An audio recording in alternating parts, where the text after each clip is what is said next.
બનાસકાંઠા જિલ્લાના વાવ વિધાનસભા પેટા ચૂંટણીનું આજરોજ મતદાન થઈ રહ્યું છે તો વહેલી સવારે 7 વાગ્યાથી 9 વાગ્યા સુધીમાં 2 કલાકમાં 14.25% વોટિંગ થયું છે.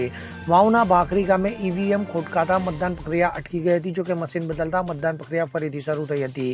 વાવની આ પેટા ચૂંટણી લોકસભાની ચૂંટણી કરતાં પણ વધુ રસાકસી ભરી છે. અહીં ભાજપે સ્વરૂપજી ઠાકોરને ટિકિટ આપી છે, જ્યારે કોંગ્રેસે ગુલાબસિંહ રાજપૂત મેદાને ઉતર્યા છે. તો આ વખતની વાવ વિધાનસભાની ચૂંટણીમાં ભાજપ કોંગ્રેસના બંને ઉમેદવારો વર્ષ 2022ની વિધાનસભાની ચૂંટણીમાં હારેલા છે. જોકે ભાજપમાંથી બળવો કરીને અપક્ષની ઉમેદવારી નોંધાવેલા માવજી પટેલે ભાજપ કોંગ્રેસનું ગણિત બગાડી નાખ્યું હોય એવું લાગી રહ્યું છે. વાવ વિધાનસભાની પેટા ચૂંટણીના જંગમાં ભાજપ કોંગ્રેસ અને અપક્ષ સહિત કુલ 10 ઉમેદવારો મેદાને છે, જેમનું ભાવિ આજ રોજ 3,10,681 મતદારો ઈવીએમમાં સીલ કરશે. તો વાવ સુઈગામ અને બાબર તાલુકાના 179 ગામોના 321 બૂથો પર મતદાન થઈ રહ્યું છે, જેમાં 97 જેટલા સંવેદનશીલ મતદાન મથકો છે, જ્યાં પોલીસના ચુસ્ત બંદોબસ્ત સાથે વેબકાસ્ટિંગ કેમેરા પણ કાર્યરત કરવામાં આવ્યા છે. આ ઉપરાંત મતદાન પ્રક્રિયામાં કાયદો વ્યવસ્થા ન કથળે તે માટે 1500 સુરક્ષા કર્મીઓ ખડે પગે છે, જેમાં 4 ડીવાયએસપી, 8 પીઆઈ અને 30 પીએસઆઈ સહિત પોલીસ કર્મીઓ ખડે પગે છે.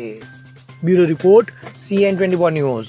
હવે જુઓ દેશ દુનિયાની તમામ ખબરો તમારી આંગળીના ટેરવે. ઉઠાવો મોબાઈલ અને Google Play Store પરથી ડાઉનલોડ કરો અમારી CN24 ન્યૂઝ મોબાઈલ એપ.